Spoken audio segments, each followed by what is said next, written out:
Boa noite, chegamos.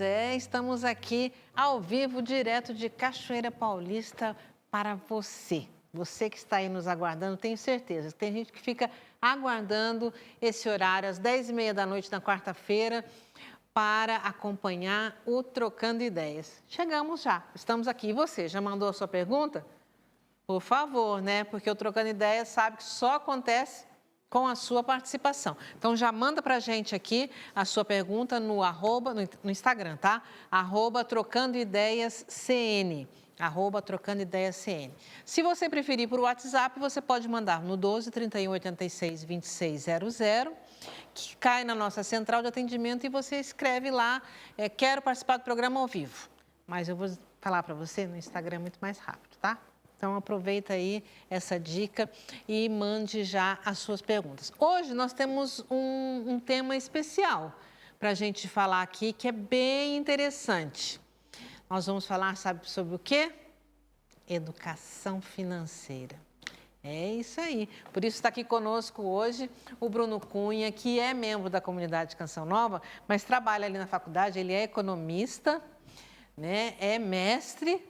Você é mestre ou você é doutor, Bruno? Sou mestre, estou no doutorado. Ai, tá vendo? Esse povo gosta de estudar, gente, gosta de estudar.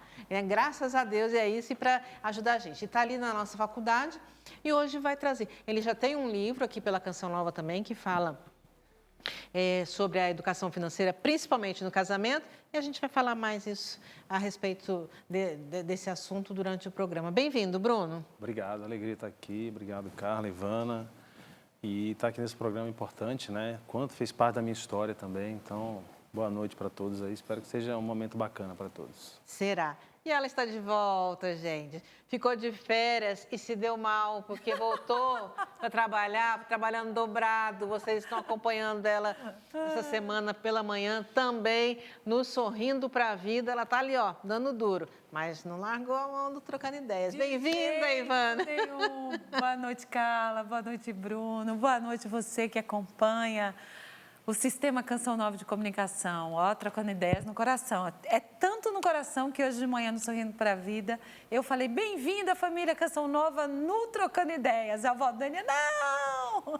É Sorrindo para a Vida, né?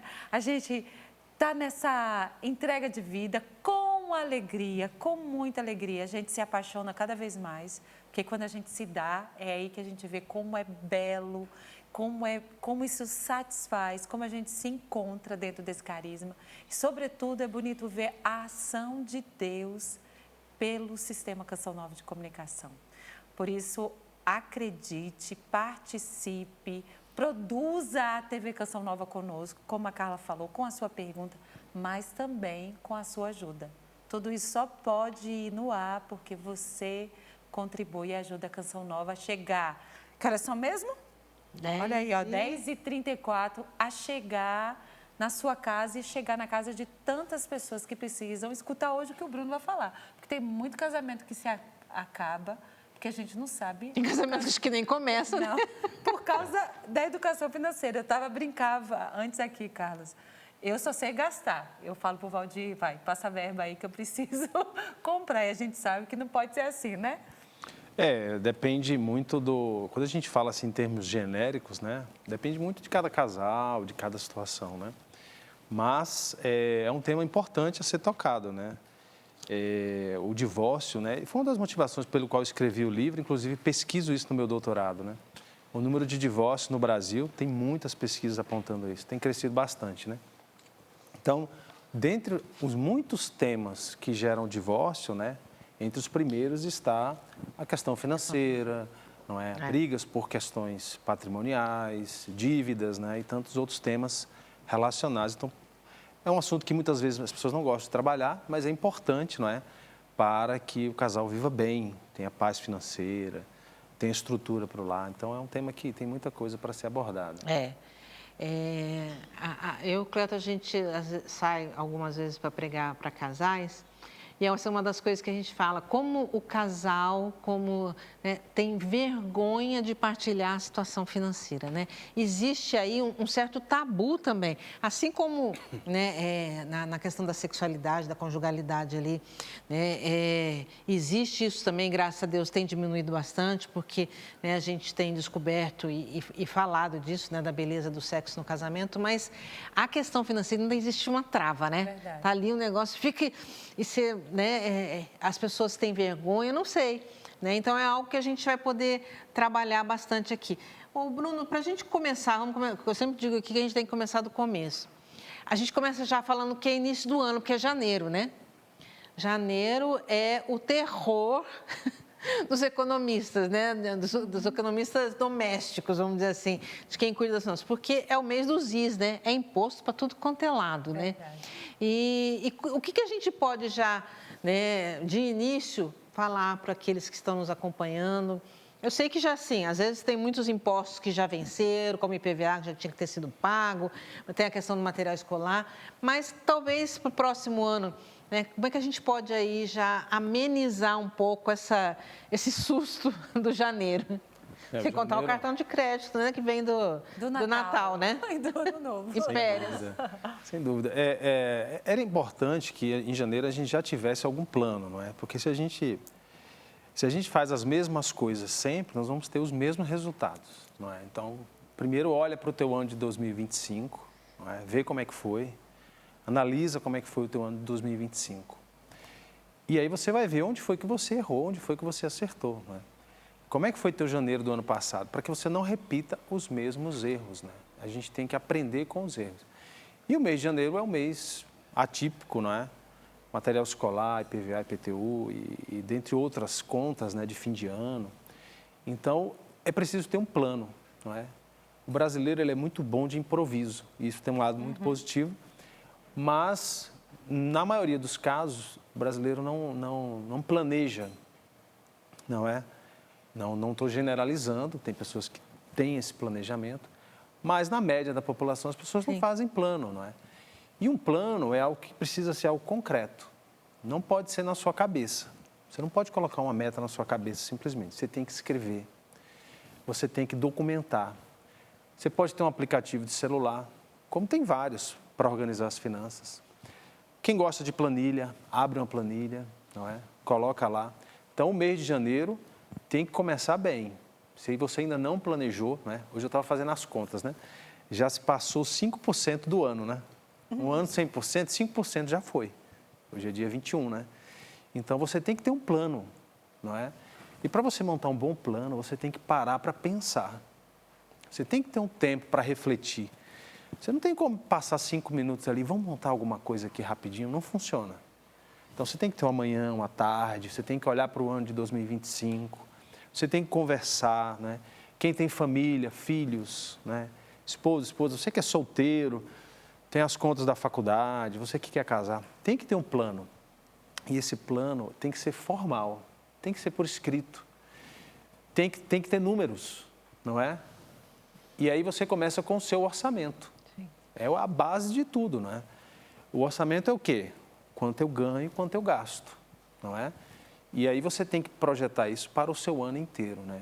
É um costume até que não ajuda, é planejar só o mês. Sim. Isso não funciona. Você tem que planejar o seu ano. Nossa, mas eu vou planejar janeiro, fevereiro, até dezembro. Você precisa fazer isso. Se você não tiver um plano para o seu ano inteiro, não é? Escrever suas metas. Não, esse ano eu quero quitar minhas dívidas. Esse ano, no fim do ano eu quero fazer uma viagem de família. Não consegui fazer. Então você precisa escrever, você precisa conversar com a sua família, com o seu cônjuge.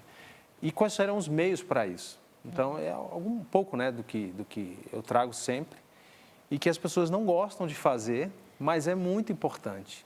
Então, a gente, assim, com certeza, com relação ao financeiro, né, à economia do lar, improviso não funciona, né? Não funciona. Assim, tem um ditado que diz o seguinte... Pode ser, porque já chegou, vai ter que improvisar numa vez, mas deixar sempre para o improviso, não. O ideal é planejar. Exatamente, porque os imprevistos é algo certo que vai acontecer, entendeu? Se tem uma certeza que a gente tem na vida, são as mudanças, não é? Eles vão acontecer de diversas formas, imprevistos menores, imprevistos maiores. Desemprego, algo que quebra na sua casa, um automóvel, isso vai acontecer. Nossa, você está desejando mal? Não, não é desejando. Olhe para o seu ano 2025, você teve algum imprevisto? Uma doença, um medicamento Aconteceu alguma coisa? Verdade, uma criança doente. Não é? Então, você precisa contar com isso, né? Que esses imprevistos vão acontecer. Mas se você montou um plano, esse imprevisto vai te impactar menos. Ele vai te impactar menos. Então, repito, um aplicativo de celular, alguns bancos, né? O banco que você já trabalha, tem aplicativos ali dentro mesmo, não é? Que ajudam você a fazer a gestão, a você montar quanto você pode gastar com cada área da sua vida, não é? Eu sei, por exemplo, quanto eu posso gastar com combustível no meu automóvel, né? Então, eu sei que quando chega naquele patamar, eu já tenho que, né? Então, você tem que ter isso muito claro. Não dá para você ir vendo, quanto será que eu vou conseguir economizar um pouquinho esse mês e vai pagando as coisas? Não vai economizar, não é? Então, você tem que ter esse plano formal, contando com os imprevistos. Às vezes, imprevistos de saúde. Sim. Não é? Remédio, por exemplo. Em março é o reajuste anual dos medicamentos. Então, você tem que se planejar. O economista você pode até fazer? isso, hein, gente? A data, eu não sabia de não, reajuste gente. dos Sabia medicamentos. Exatamente. Que legal. Tem uma pergunta que já vamos ver. É importante colocar tudo na ponta do lápis? E tudo é tudo, né? Tudo é tudo. Bem, se você... algumas pessoas são analógicas, outras digitais, não é? Então, tem pessoas que gostam de trabalhar com papel, caneta, agenda. Ótimo, o importante é que funcione, tá certo? O importante é que funcione. Se você trabalha bem... O importante é registrar. O importante é registrar, exatamente. O que você está planejando para os próximos meses e o que está acontecendo. Algumas pessoas são mais digitais. Eu prefiro aplicativo de celular e planilha, mas depende. O importante é que funcione, faça sentido. Né? Eu já montei muitos planejamentos financeiros para casais. Cada casal funciona de um jeito, não é? Às vezes o marido de um jeito, a esposa de outro, não é? Mas não pode acontecer de ter isso na mente. Por quê? Né? Inclusive um campo de estudo das finanças comportamentais, economia comportamental, que a gente se trai, a gente se sabota, não é? Então, a gente, de vez em quando, bate aquela frase, eu mereço, não é? Eu mereço, mas eu não posso. Então, existem muitas armadilhas financeiras, não é? Acabei de vir de férias, estava com as crianças ali, tenho 4 filhos, inclusive um beijo para minha esposa, Kátia, não deve estar assistindo, porque tem 4 crianças lá, está correndo, né? Já está dormindo, porque amanhã cedo começa cedo. Então, a gente vai no shopping, gente, quantas armadilhas financeiras você tem ali? Se você não for com uma meta clara, um caso simples, gente, você vai para um shopping, se você sabe exatamente, olha, hoje eu posso gastar isso. Você sai e você segue o seu plano. Se você não tem um plano claro, você entra por entrar e você tem muitos cartões e a vitrine, não é? No meu caso, a criançada já vai querendo mexer em tudo, desde criança, né? E é uma coisa que o Brasil, a gente está sendo implantado, mas ainda não é enraizado, que é a educação financeira desde pequeno, não é? Sim. Então, educar a criança a saber economizar, a trabalhar para ganhar dinheiro, não é? A saber abrir mão, poupar nunca é saboroso. Não gastar nunca é saboroso, é sempre, naquele momento presente, né, causa uma dor não gastar, mas é para um benefício futuro. A importância do dizer não também, né?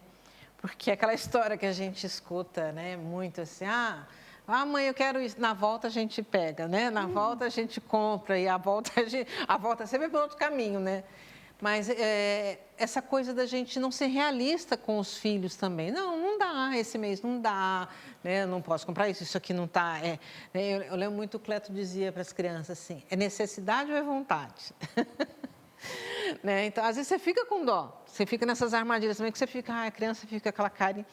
Mas, realmente, a gente tem que ser muito realista, né? Porque senão você cai e vai... E quando vê, já foi. E quando foi, já foi. Já era, né? Então, isso que é interessante também, essa questão da educação financeira. Bruno, a gente falando mais aqui realmente sobre casais, sobre família, existe vamos dizer assim, uma praxe, mas não só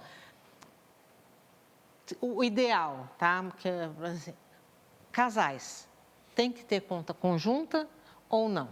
Como é que deve ser esse planejamento financeiro de um casal? Veja bem, primeiro depende de cada casal, não é? Eu não posso dizer assim, uma regra geral que valha para todos, Tá. não é?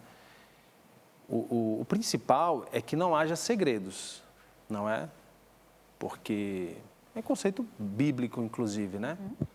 Que Deus uniu, o homem não separa. Então, não é uma conta bancária que vai separar o casal, mas tem que ter transparência, entendeu? Eu conheço casais, dos muitos que eu já conversei sobre a questão financeira especificamente, que tinham contas conjuntas e que tinham contas separadas, mas um tinha acesso à conta do outro, não é? Porque gera aquela pergunta, por que não ter a conta compartilhada? Porque ele não pode saber o que eu tenho na minha conta, o que eu movimento. Por quê? Você não compartilhou a vida inteira? Você não assumiu um relacionamento, um sacramento? Por que esconder isso? Não é? Não faz sentido. E, infelizmente, isso é um dos grandes motivos, não é, de desentendimento, um dos grandes motivos de até de separação. Vou contar um caso aqui, vou contar alguns casos, não digo o nome, eu sou economista, só trabalho com CPF, né? Bem, olha que caso curioso. Uma esposa descobriu que o marido tinha muito dinheiro guardado, que ela não sabia. Geralmente é o contrário, né? Você descobriu uma dívida grande, né? E ela se sentiu muito traída por aquilo. Não, mas como nós estamos vivendo assim se tem todo esse dinheiro, né? Mas é o quê? É a quebra de confiança. Então, a quebra de confiança é algo muito sério no relacionamento. Então, a porta de entrada financeira pode ser uma via para a quebra de confiança, para a falta de transparência, não é? Isso ainda depende de nível de renda, gente. Desde os mais abastados até os mais simples. Você tem que ter a transparência. Um outro caso, citando aqui, um outro casal que eu já acompanhei, chegou para mim essa situação para tentar... para evitar brigas, um dos dois não contava as questões financeiras do dia a dia. E o argumento dele era para evitar briga. E gerou um problema muito maior, não é? Então, a transparência é um conceito inegociável. Muito bom, gente. É sempre assim, né? O assunto, quando tá bom, já está na hora do intervalo. A gente vai para o intervalo e volta rapidinho, mas eu quero dizer, e você? Aí, já viveu algum conflito aí na sua família por questão de não saber administrar a sua vida financeira, a economia do seu lar? Ou conhece alguém? Manda para a gente. Tem alguma dúvida? Bruno está aqui e a gente volta já já. Estamos de volta aqui no Trocando Ideias, hoje falando sobre educação financeira. Como é que é aí na sua casa? A coisa funciona bem? Vocês conversam? Porque uma coisa também interessante, a gente já tem uma pergunta ali, Bruno, mas eu estava aqui no intervalo pensando nisso. Essa questão, e até mesmo dos conflitos e das brigas, é independente de se tem dinheiro ou não, né? Porque às vezes tem briga até mesmo quando tem dinheiro, né? Então não é só uma questão de poder aquisitivo, né? É administrar, planejar bem a... Sem dúvida. Tem, mais uma vez, vários casos que eu já me deparei de casais com um patrimônio grande, não é? E com grandes discussões sobre dinheiro. Não é a falta. Não é a falta. Não é? Aí você volta lá no período do namoro, do noivado, né? Vocês conversaram sobre isso? O que vocês acordaram sobre isso? Vocês trataram? Não, vamos viver de amor. Mas e o boleto, minha gente? O boleto vai chegar, não é? Então tem que falar disso. E aí, mesmo com bastante patrimônio, bastante conflito. É igual vício, né? Quando tem algum vício, quando você namora, quando casar, muda, melhora. Não vai, gente. Então, as coisas precisam ser... Namoro foi feito para isso, né? Namoro e noivado. O namoro, por isso que o namoro não é um tempo reservado para conhecimento. E não só também o conhecimento da personalidade. E também se passa nesse conhecimento do outro, da personalidade, como o outro vê o mundo, como o outro gere a sua vida financeira. Sim. Olha como é importante. Como é importante... colocar tudo isso na balança para dizer, é dessa forma que eu vou querer levar a minha vida? Como nós quereremos levar a nossa vida financeira, afetiva. Qual é o projeto de vida que a gente verdade. tem, né? Isso é muito importante, é uma coisa que tem que se pesar. Porque, como disse o Bruno, não dá para viver só de amor, né? Não. A gente vive de coisas concretas na vida do casal, Amor não na vida paga familiar. boleto. Não, amor não paga boleto. Vamos lá, a pergunta. Como fazer se somente o homem trabalha e a mulher não? Vai dizer fora, deve ser, né? E existe a necessidade. Como motivar isso sem gerar briga? É um tema amplo, né? Não tenho detalhes aqui do caso, né? Mas eu volto mais uma vez, né? Quando vocês se conheceram, como é que era? Como é que vocês trataram disso? Não trataram, não é? E há uma necessidade. Seria bom que eu conheço vários casos assim, não é? Que precisa gerar mais renda, porque tem situações em casa que precisam ser pagas, precisam ser resolvidas, mas o marido não quer. Então tem que haver muito diálogo, porque se você começar a trabalhar com essa discordância, vocês precisam estar juntos nisso, entendeu? Senão não vai dar certo. Aí a gente volta naquilo, combinado não sai caro, verdade. né? Eu acho que O que foi acordado? O que foi acordado? Uma boa conversa, talvez seu marido entenda que é mais valioso você ficar em casa cuidando dos filhos, né? Eles são pequenos, talvez ainda, né? E mesmo se está apertado, esse benefício talvez é maior do que a sua ausência em casa, as crianças. Então, de fato, a gente percebe que é uma boa discussão de valores. Qual é o valor principal para ele e para você? E aí, sem dúvida, uma boa conversa, né? À luz também do Evangelho, daquilo que Deus espera de vocês, daquilo que é o valor da família de vocês. E numa boa conversa, a gente pode se organizar. E até mesmo a mulher se dizer, para mim é importante, eu gostaria, porque eu me sinto, nem que seja algumas horas na semana, eu me sinto valorizada. Agora, a gente conversava aqui, Carla, conversar. Que a gente também tem que mudar um pouquinho a visão de que a mulher que está em casa, ela não trabalha. Sim. Ela trabalha. Oh. E como ela trabalha, né? Cuidar dos filhos, cuidar de uma casa, gerar a vida ali, né? É um grande trabalho. Então, primeiro se valorize, porque você trabalha assim. Talvez ele não seja de uma remuneração não é um bolso, trabalho, né? Mas ele gera também um grande benefício. Ali, interessante, olha. Como podemos conciliar providência de Deus e planejamento financeiro?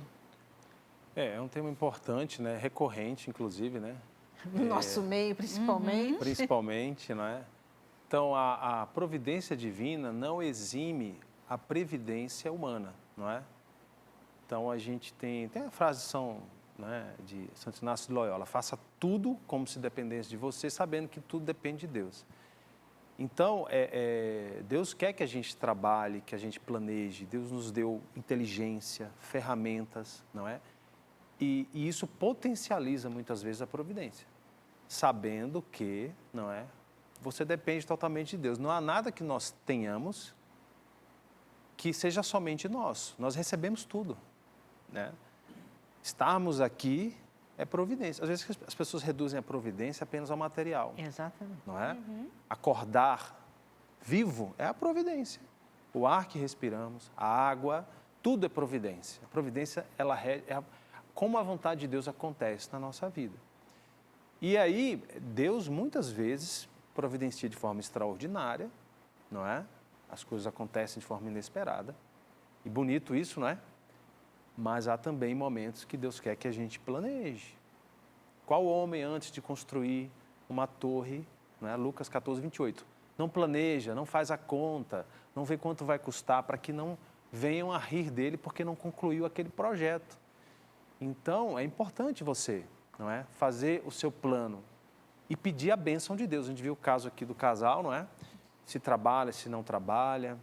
É importante entender qual o plano de Deus para vocês dois, não é? Sim. Eu conheço vários casos de pessoas que apenas o marido trabalha, às vezes a esposa ganha mais que o marido. Vários casos. Mas aí, quanto um ganha, o outro ganha, não importa. É dos dois, né? Então, não importa quanto eu ganho, quanto ele ganha.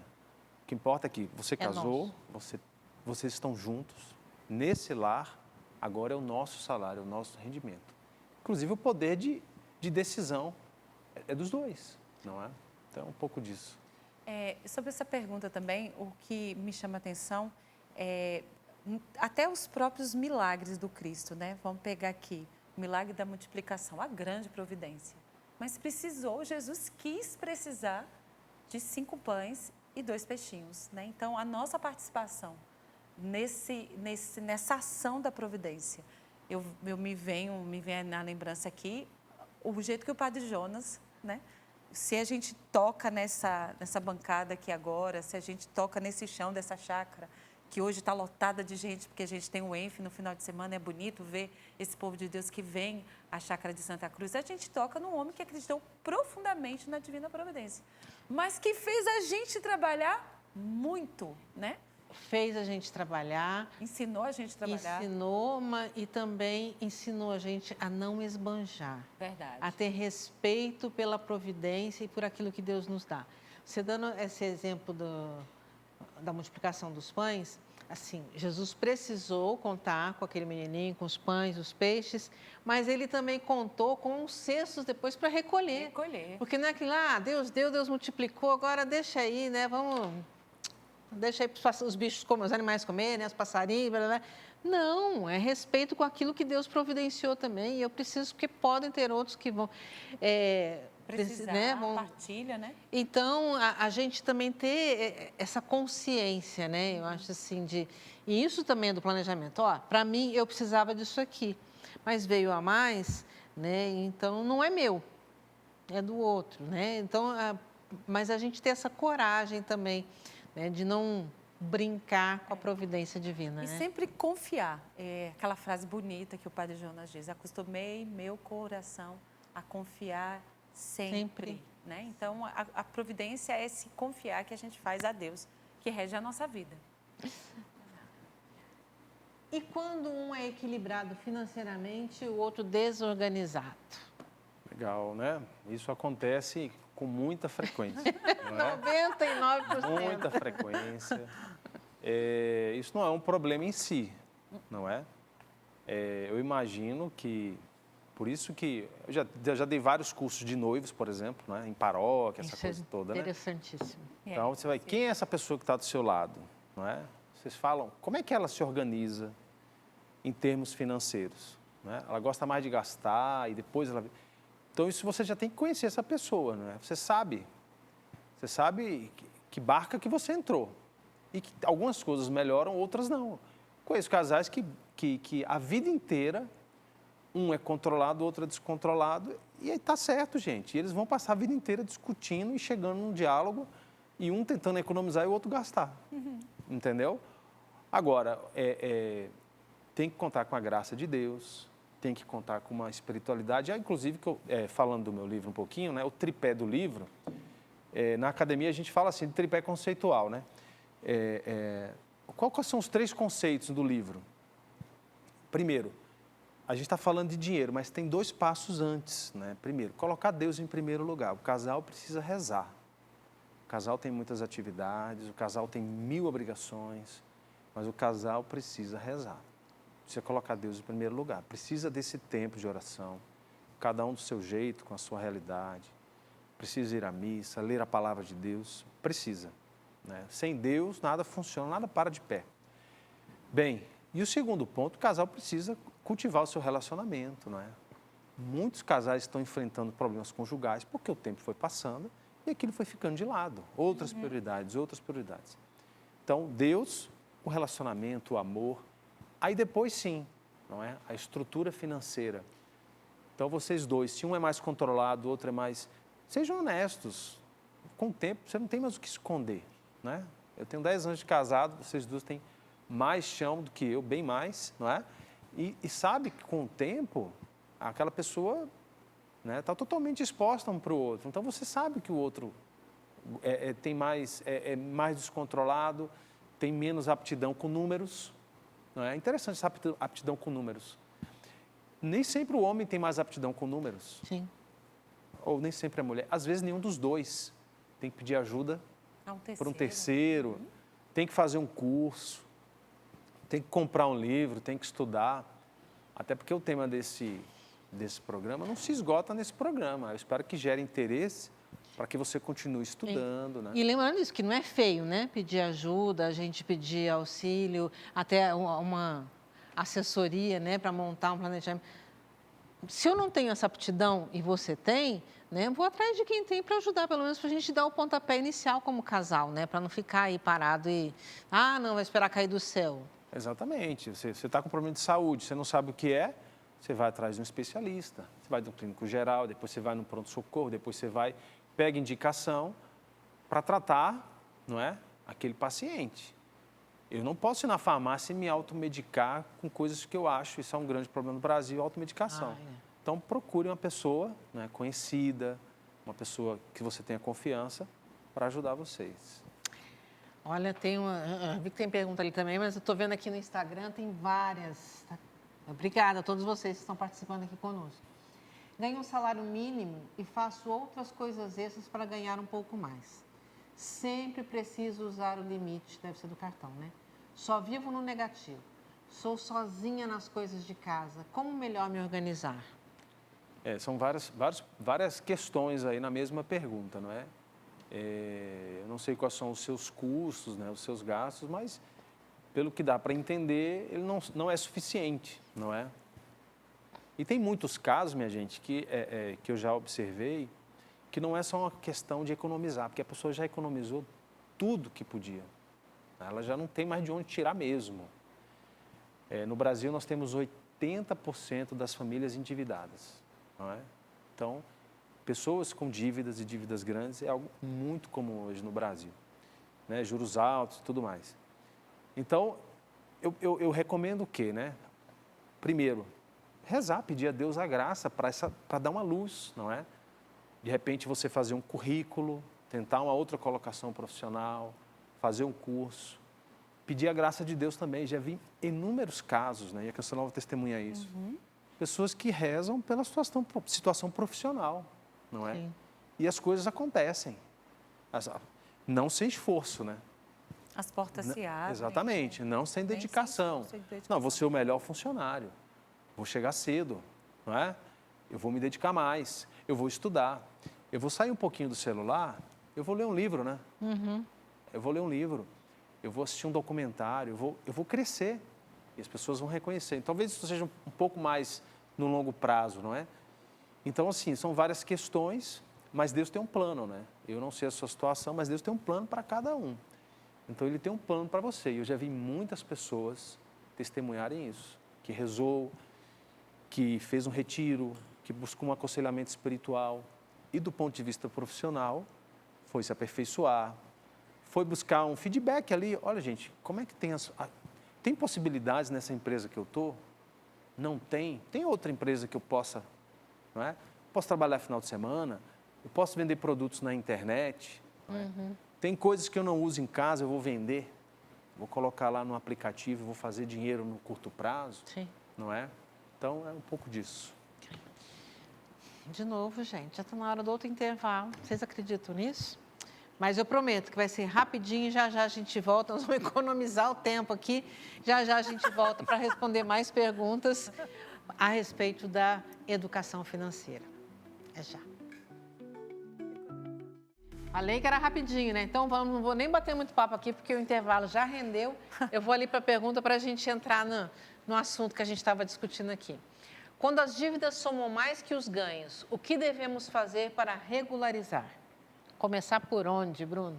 É um problema muito recorrente, né? Então, se você não tem habilidade com finanças, peça ajuda para um terceiro, uma pessoa de confiança. Era isso que a gente estava conversando aqui, viu? Eu não tenho habilidade nenhuma. O Bruno estava explicando. É bom saber que a gente não é obrigado a ter habilidade. Não. A gente não recebeu isso na escola, inclusive, né? É verdade. Não recebeu, às vezes, de berço, né? Alguns receberam, outros não. Então, se você não tem habilidades, peça ajuda para um contador, um economista, um administrador, alguém da família, não é? Para fazer a composição dessa dívida, ou seja, o que é real aí dessa dívida, não é? E partir para negociações. Tem vários feirões de negociação de dívida, começo do ano geralmente tem. Os bancos, né? Os bancos, o sistema de proteção de crédito. Então, uma dívida que é até grande, você aproveita essa oportunidade e você negocia e a dívida pode diminuir, não é? Por quê? Porque você está dando, você está mostrando o quê? Devo, não nego e quero pagar, não é? Quero pagar. Então, isso mostra boa fé. Sim. E isso é 99% dos brasileiros, gente. 99% dos brasileiros, ou seja, tem uma dívida, quer pagar, quer o nome limpo, quer o CPF com score bacana.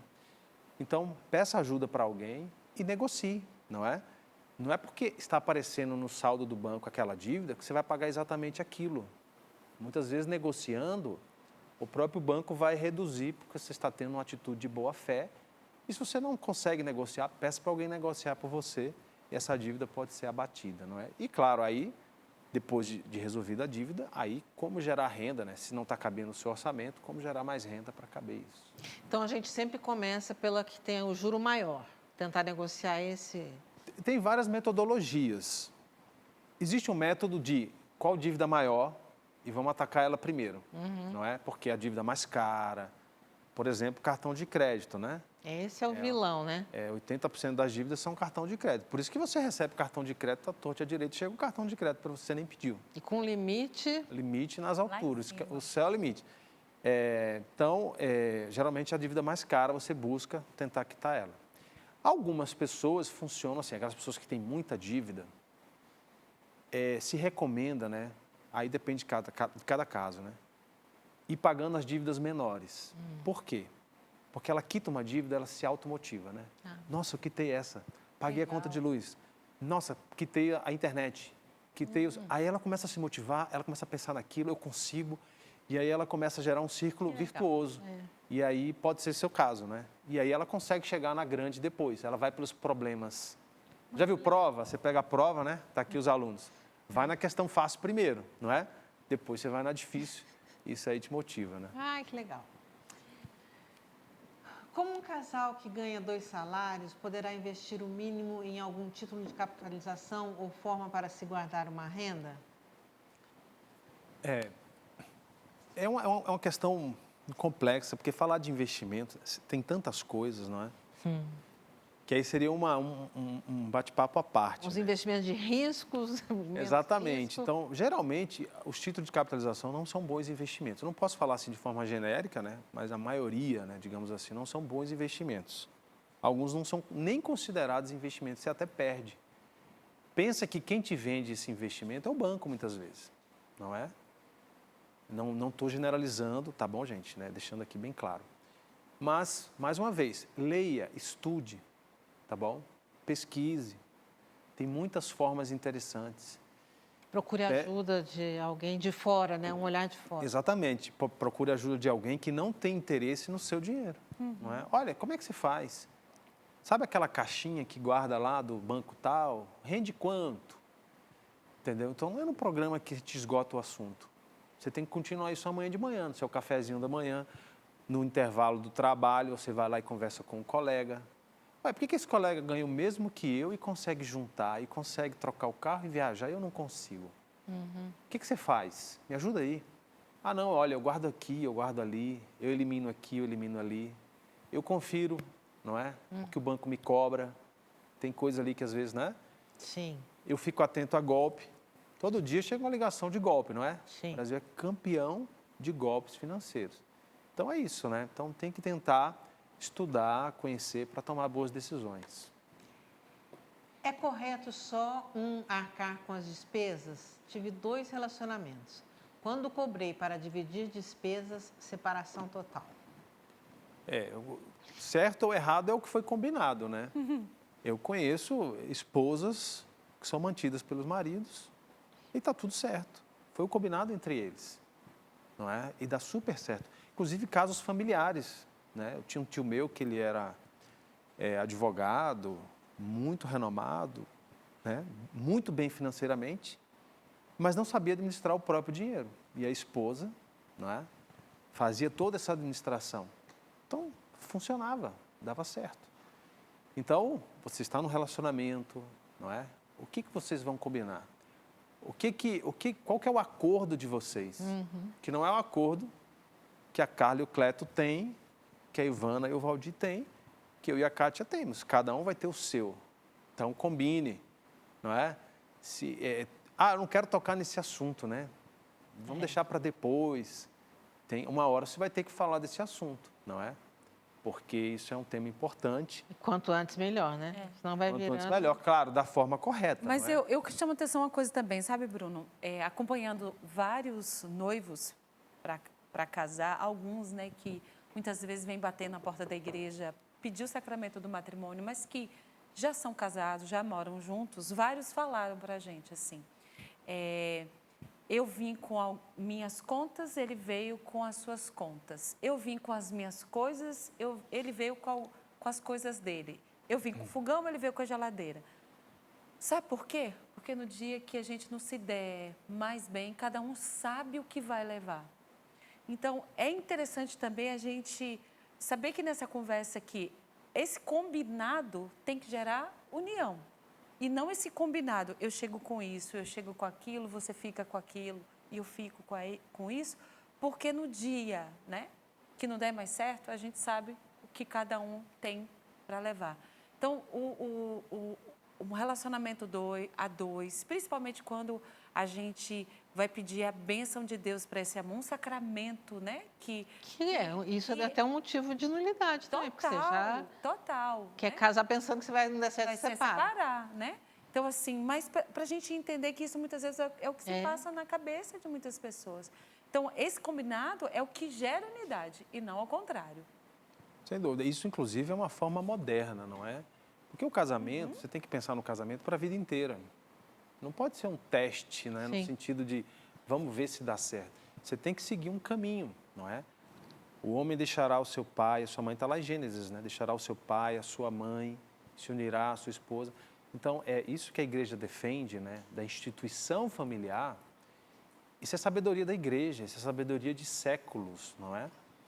É bíblico, não é? Então, isso é importante, porque essa forma moderna de cada um tem o seu, cada um paga o seu, cada um... Isso é inclusive, um dos catalisadores da explosão de divórcio que nós temos. As cidades hoje, eu vejo na minha pesquisa de doutorado, que tem mais divórcio que casamento, para você ter uma ideia. Triste. E isso é algo que tem assolado, e quando tem filhos, então, aí a situação é mais complexa ainda. Né? Mais uma pergunta. Pagar à vista é sempre a melhor opção? Depende, né? É a melhor opção para aquela pessoa que prefere pagar à vista, não é? Geralmente, à vista, você consegue um desconto maior, não é? Então, quem paga à vista consegue um poder de barganha muito maior e elimina um grande risco de endividamento em bola de neve, não é? Uma vez uma pessoa falou para mim assim, parcelar em 10 vezes é o novo normal, não é? Então, tudo eu compro parcelado e vai parcelando tudo. E a pessoa, o salário cai e já está tudo, né? Nas parcelas. Isso já está tudo nas parcelas. Tem 10 parcelas de 10 vezes. De 10 vezes. E aí ela já não tem poder de barganha nenhum e muitas vezes paga mais caro porque está parcelando tudo. Então, olhando nesse ponto de vista, é melhor pagar à vista, não é? Porque você pode perder o emprego, você pode ter algum imprevisto, e aí você não tem compromissos assumidos no longo prazo. Em raríssimos casos, pessoas que são muito controladas, que têm uma inteligência financeira, têm planilha, há a possibilidade de parcelar e ganhar com isso, e depende do caso. Mas para o senso comum, não é? É melhor pagar à vista e, se possível, nem ter cartão de crédito. Né? Eu conheço pessoas que sabem que não têm autocontrole financeiro e preferem não ter cartão de crédito, paga no débito e está tudo certo. E dorme tranquilo com isso. Então, é um pouco do que... Esse autoconhecimento também é importante, né? Alguns homens ficam chateados quando a mulher começa a ganhar mais que eles. Como não tornar isso um peso? É cultural. É um caso que acontece com certa frequência, né? Eu conheço vários casos, já acompanhei vários casos, né? Que por várias situações a mulher acabou se destacando mais na carreira, na empresa e ganhou um salário maior, não é?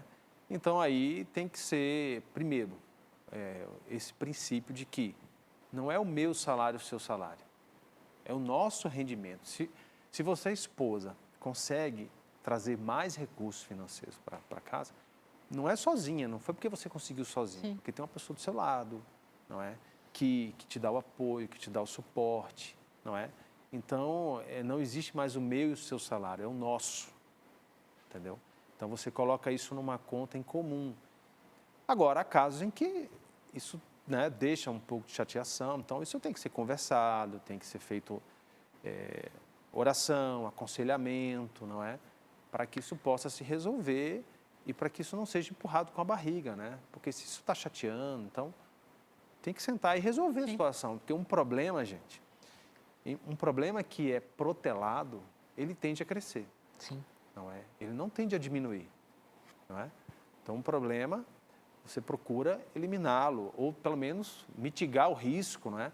Mas você não pode esconder. Se está gerando chateação, tem que ser tratado, tem que ser visto quais são as raízes disso, daquilo outro. Às vezes é uma crença que a pessoa traz de casa, Sim. não é? É, E aí você uma vai coisa ter que- cultural, né? Cultural, então eu compreendo dessa forma. Obrigadinha. Onde podemos buscar uma planilha simples para começar a cuidar do nosso dinheiro? Legal, boa pergunta, né? Tem vários sistemas de proteção de crédito, vários sites, né? Você pode buscar na internet, né? Que são organismos confiáveis, não é? E aí você baixa a planilha, não é? O sistema de... as empresas conhecidas, não é? Eu não posso dizer nomes aqui, mas você pode, né? Nomes conhecidos, não é? De empresas respaldadas que você pode baixar uma planilha, não é? Ou você pode montar uma planilha com a ajuda de alguém. O mais importante é que faça sentido para você, que você entenda o que está ali, entendeu? É que você entenda que onde são as despesas fixas, as despesas variáveis, não é? Onde você coloca os seus gastos com o supermercado, com combustível, despesas com lazer. Então, procure fontes confiáveis, não é? O Banco Central, SPC Serasa, tem vários instrumentos aí de empresas reconhecidas que você pode baixar uma planilha, não é? Modelos que já vêm formatados para você organizar e também aplicativos de celular que sejam seguros também para você fazer esse controle. É aquela coisa básica também, né, gente? A entrada e saída, ter pelo menos esse controle ali do que ganha e tentar planejar, isso é muito interessante. Tem a pergunta ali, mas eu queria aproveitar aqui perguntar uma coisa, Bruno. É bom, né, vamos dizer, indicado que a gente todos os meses separe algo para guardar, para poupar, para imprevisto? Existe uma média ou não? É indicado sim, embora seja muito difícil para a maior parte dos brasileiros, mas é um exercício necessário.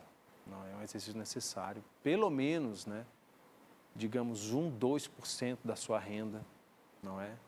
Para quem é jovem é mais fácil. Eu conheço alunos da faculdade, né, da Faculdade Canção Nova, que conseguem economizar 50% da renda, porque não tem família, mora com os pais, aquela coisa toda. Agora, quem já tem toda uma vida comprometida, né, com uma série de contas, então é muito difícil. Passa a ser muito difícil. Mas não é impossível, não é? Conheço pessoas que, a gente pede pizza uma vez por mês, porque a outra pizza que a gente pediria nesse mês, a gente guarda, são R$50. Mas é um exercício de combate ao consumismo, de gastar tudo que tem, não é? E aí a gente consegue fazer um investimento, consegue guardar e consegue ter um rendimento. Então, é importante, não é? E também pedir a Deus a graça ali de enxergar, né? Para onde o dinheiro está indo. A importância da planilha que a gente falou aqui é para saber para onde o dinheiro está indo. E às vezes você não percebe. Faz uma conta de quanto você gasta por ano de algum item. Né? Vou citar um caso clássico aqui. Um dia eu estava contando, eu fiz a conta. Eu estava gastando R$400 por ano com limão. Né? Eu falei, nossa, gente, se eu tivesse um pé de limão, eu gastaria R$400 a menos, não é? Então, assim, quando você soma tudo aquilo ali, do ano de 2025, quanto você gastou de combustível? Nossa. Quanto você gastou de remédio? Se você cuidar mais da sua saúde, será que você vai gastar menos com remédio, por exemplo? Não só por isso, né? Mas para ter qualidade de vida. Então, é isso. É tentar fazer esse exercício, porque nós estamos numa sociedade muito consumista, não é? Consumismo passou a ser a regra básica, não é? Então, a gente tem que se exercitar a não gastar tudo, né, dentro da medida possível e da realidade de cada um. Como faço para me livrar da dívida do cartão de crédito? É a última pergunta. É a última. Essa é a pergunta que não quer calar, E né? depois eu quero que você fale um pouquinho do seu livro para a gente, que infelizmente está terminando o programa. A dívida de cartão é a dívida, geralmente é a dívida mais cara, né? Cartão de crédito, cheque especial. Bem, primeiro, se ela é uma dívida grande, então você tem que negociar, tá bom? Então, você tem que negociar. Então, você procura a instituição, negocia 1, 2, 3, 4, 5 vezes se for preciso. Alguém pode te ajudar nessa negociação. Faz o parcelamento. E se é uma dívida recorrente de cartão de crédito, né, há pessoas que eu indico, olha, não tenha cartão de crédito. Não tenha. Há pessoas que têm vários cartões de crédito. Não, eu faço uma jogada, eu pago um aqui com esse aqui, eu pago 3, 4 cartões. Olha, deixa eu te falar um negócio. Pessoas muito experientes, que têm muita expertise financeira, podem se complicar tendo 4, 5 cartões. Quem não tem vai, não é? Com muito mais facilidade. É tudo que a instituição financeira quer, é que você atrase a sua fatura do cartão. Então, para você se livrar da dívida, é pagando, né? Agora, você pode negociar, tá certo?